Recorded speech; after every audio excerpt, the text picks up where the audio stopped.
So, there's problems of various size out there in the world. And the largest problems are the apocalyptic problems that you just described, right? And it isn't even obvious which of those apocalyptic problems are real. But we could say, well, there's always the possibility that large-scale systems will come to a precipitous collapse.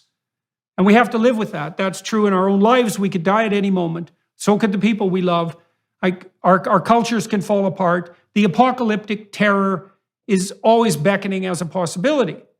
Okay, now the question is that your problem? Now the answer... Can you do anything about it, well, right? The answer is your own nervous system will tell you that. Because imagine that imagine you're facing a problem that's so big that it paralyzes you and it turns you into a tyrant.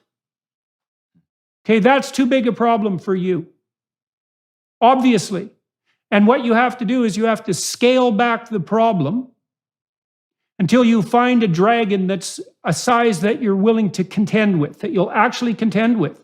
And so, maybe you shouldn't be addressing the large-scale political problems of the world because your own house is a bloody catastrophe. And you watch the news and it paralyzes you and turns you into a ranting tyrant. And that means you're not the man for that job. You have to scale back. And maybe if you scale back and practice straightening things up at the local level, which isn't trivial or easy, you get better and better at it, and then you could face larger and larger catastrophes and practically and productively, right? Instead of virtue signaling and going astray. You do this in therapy is if someone is having a hard time making friends, you break that down into micro steps. And one thing you might have to do, as we discussed, is you might have to teach the person to introduce themselves. And their problem is, I don't have any friends. It's like, no. Your problem is you don't know how to shake hands and look someone in the eye. Right? And then you might say, well, can you do that? And they might say, well, I'm afraid to shake hands. It's like, well, can you look at me? Can you stretch out your hand? Can you touch my hand? I mean, this might sound trivial, but lots of people are paralyzed with social anxiety. And they have no idea how to shake hands. Yeah. And that just stops them cold, right? Because if you can't introduce yourself, how the hell are you going to make friends? That's right. Well, it's being, when our bodies take off on us, I love how you said that, man, because our nervous system tells the truth generally. Can I listen to my body and just, instead of rushing to the diagnostic and rushing to Google or rushing to WebMD, can I just ask myself, what's my body trying to protect me from? Whoa, I just walked into a room full of people and my heart rate just went up to 200 beats per minute and my hands are getting sweaty. What are you trying to protect me from? These are my people. These are my friends. This is a wedding I got invited to. Oh, okay. I used to not be safe in this situation. I'm safe now. I'm okay now. And I can think that through, that gap between, instead of racing over to the bar to grab a drink to quiet that alarm system, or to race over to the snack table and get a piece of cake, which is what I go to quiet the alarm system. I'm a good Southern Christian, so I like to eat my feelings.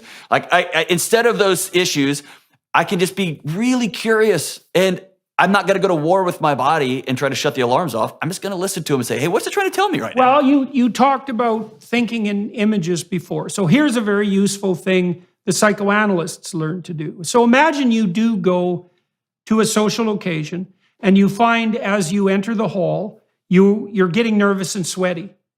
Now, if you watch, this is why Carl Jung, for example, believed that we lived through a dream. We lived life through a dream. So, and that's a story.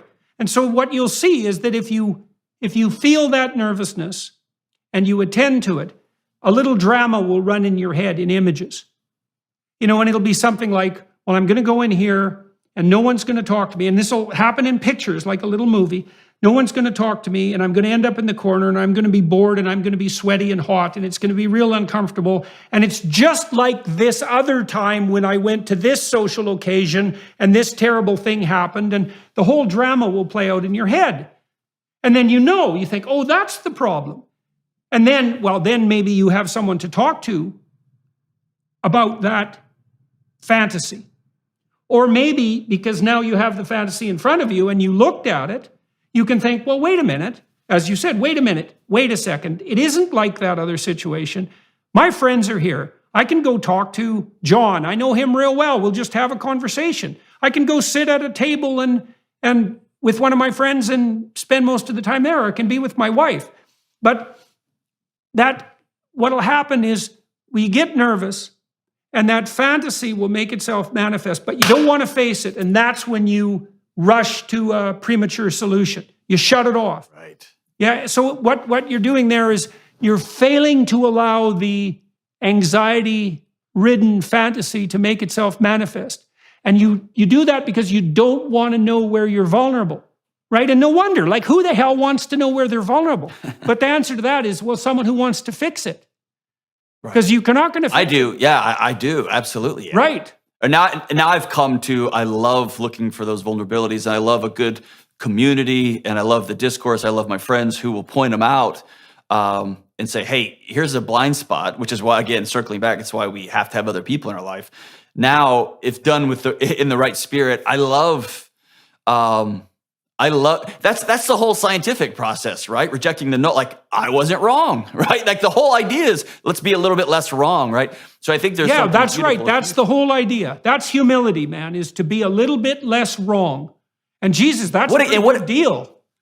But what a fun way to live. It's such an easier way to live than I have to be right. That is an exhausting grip on your life. It's a choking grip on your life instead of, I want to be a little bit less wrong. And I begin to seek out places where I might be wrong. That's just taking the blade and trying to sharpen it as finely as possible. Well, what a fun way to live. Well, the purpose of confession, classically, was exactly that.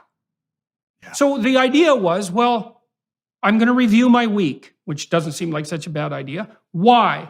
Well, I'm going to think about things that I did that didn't work out so well and see if I can specify what they were and see if I can figure out how to replace them with something better, at least with the intent to do better. And that confessional in some sense, which was supposed to be redemptive and that led to forgiveness, at least in principle, was very much the same thing as discussing in genuine dialogue the problems of your life.